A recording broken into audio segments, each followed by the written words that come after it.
Sir आज का क्या कार्यक्रम था और किस तरीके से और कहाँ से ये शुरू हुआ और कहाँ पे संपन्न हुआ? आज हम उधमपुर कैंपस के विद्यार्थियों के साथ, जो कि कॉमर्स के हैं, इकोनॉमिक्स के हैं और अंडर ग्रेजुएट और पोस्ट ग्रेजुएट कोर्सेज सब मिलकर हमारा आज एक मल्टीपर्पज़ कार्यक्रम था। और जैसा कि आपने देखा होगा, बैनर में हमने लिखा था, it is experiential learning and on field experience and engagement, youth engagement. तो आज ये एक मल्टीपर्पज़ प्रोग्राम इसलिए था कि हमने एनईपी की जो पॉलिसी है, जो नेशनल एजुकेशन पॉलिसी 2020 है, उसके अंतर्गत ये कहा गया है कि आप जो क्लासरूम के बाहर भी जो हमारी सराउंडिंग्स हैं, जो हमारे आसपास चीज़ें विद्यमान हैं और जो स्किल हम देख सकते हैं कि कैसे लोग काम कर रहे हैं, उन सब की एक समन्वयता हमने बनाई और एक मल्टीपर्पज़ प्रोग्राम ये बनाया कि हमने उधमपुर कैंपस से विद्यार्थियों के साथ आज हम सुबह चले थे। सबसे सर्वप्रथम हमने पहले सर्वेश्वर जो राइस मिल है, ओवरसीज लिमिटेड है, वहाँ का इन विद्यार्थियों को एक ओवरव्यू दिया और ये मिल में अलग अलग जगहों पर गए, अलग अलग सेक्शंस में गए कि किस प्रकार से जब धान वहाँ से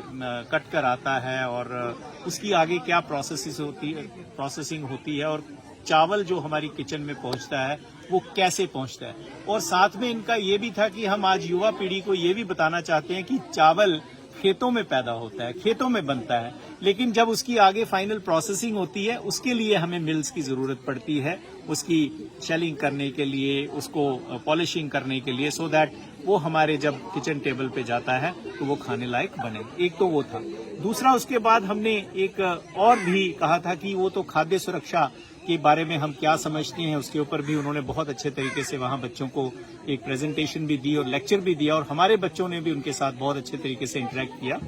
और दूसरा था कि खाद्य सुरक्षा के साथ साथ हमारा भारत किस प्रकार से सुरक्षित है, किस प्रकार से हमारी जो सेनाएं हैं, चाहे वो स्थल सेना है, चाहे वो जल सेना है या वायु सेना है, किस प्रकार से ये सेनाएं मिलकर हमारी जो सीमाएं हैं उनको सुरक्षित रखती हैं, हमारी जो धरती है उसको सुरक्षित रखती हैं, और साथ ही साथ में किस प्रकार से हम अपने नेबर्स के साथ एक बहुत अच्छा सौहार्द का वातावरण बना के रहें, उसके बारे में चर्चा हुई। और जैसे हम सुचेतगढ़ बॉर्डर में आज काफ़ी सारे बच्चे जो पहली बार उन्होंने वहाँ किए, और खासकर बात ये थी कि हमने जब उन सीमा सुरक्षा बल के ऑफिसर्स के साथ और जवानों के साथ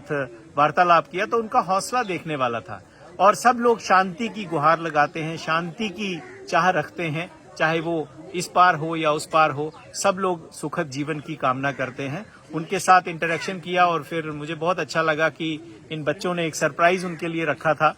एक बहुत बड़ा केक उनके लिए ये लेकर गए थे और साथ में हमने मिलकर मिठाइयाँ बांटी, मिठाइयाँ खाई और बहुत अच्छा समय उनके साथ बिताया। और इनके बहुत ही अच्छे सवाल थे उनके लिए, क्यूरोसिटीज थी, जिनको कि हमारे सेना के कुछ वहाँ के अधिकारी थे, उन्होंने बहुत अच्छे तरीके से इनके साथ गुफ्तगू की, उनको समझाया और प्रेरित किया कि कैसे हम मिलजुल कर भारत माँ की रक्षा कर सकते हैं। और आखिरी पड़ाव आप देख रहे हैं कि जब हम घराना वेटलैंड में आए तो हमारा स्वागत पम्मी शर्मा जी ने किया, जो हमारे यहाँ डिप्टी फॉरेस्टर हैं, यहाँ पर हैं। तो इनके साथ जब बात हम कर रहे थे तो इन्होंने बर्ड्स की बहुत अच्छी बातें बताई कि किस प्रकार से इनमें भी एक अपनी ही एक कम्युनिटीज होती हैं कि पहले वो रैकी करते हैं कि देखें हमारे लिए कोई जगह साफ सुथरी है कि नहीं या रहने लायक है कि नहीं। तो किस तरीके से बार हेडेड गीज का इन्होंने बताया कि कैसे वो पहले आते हैं और फिर संदेशा देते हैं बाकियों के, आप आ जाइए, सब कुछ सुरक्षित है। तो ये था रामसर स्थल के बारे में। और रामसर साइट्स क्या होती हैं, कई बच्चों को जानकारी भी थी और कईयों को बताया गया कि किस प्रकार से जो रामसर स्थान है वहां पर एक कन्वेंशन हुआ था और उस कन्वेंशन में 1970s में हुआ था। तो तब ये कहा गया था कि क्यों ना हम इन वेटलैंड्स को भी प्रिजर्व करें, और वेटलैंड्स के ऊपर जो निर्भर हमारे काफी सारे पक्षी हैं, जो जल पक्षी हैं और हवा में भी विचरण करते हैं, किस प्रकार से उनको बचाना भी हमारा लक्ष्य बनता है। और किस प्रकार से वो अलग अलग देशों से, चाहे वो रशिया से है, सर्बिया से है या और कई जगह पर हिमालयों से 8-8 हजार की ऊंचाई पे उड़कर यहाँ पर आते हैं और फिर राष्ट्रीय पक्षी की चर्चा हुई, हमारे जो स्टेट जो JKUT का जो हमारा बर्ड है उसको जो कालिग्य जो हिंदी में उसका नाम है या कालिज करके जो फीजेंट है उसकी बात हुई और हंगुल की बात यहाँ पर की गई, जैव विविधता की बात की। और आज हम बहुत खुशकिस्मत थे कि हमारे साथ विद्यार्थी जी भी यहाँ थे और उन्होंने किस प्रकार से बच्चों को प्रोत्साहित किया कि अपने सब्जेक्ट के साथ साथ किस प्रकार से आपको बाकी ज्ञान होना भी आवश्यक है। तो ओवरऑल मिलाकर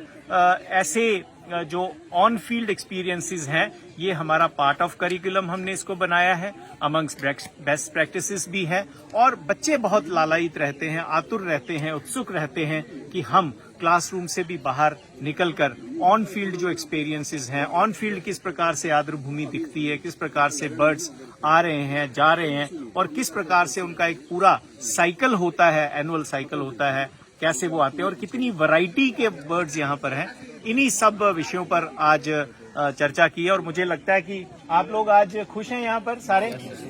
तो इन बच्चों का आप देख लीजिए, पूरा दिन 7 बजे इन्होंने सुबह स्टार्ट किया था और आज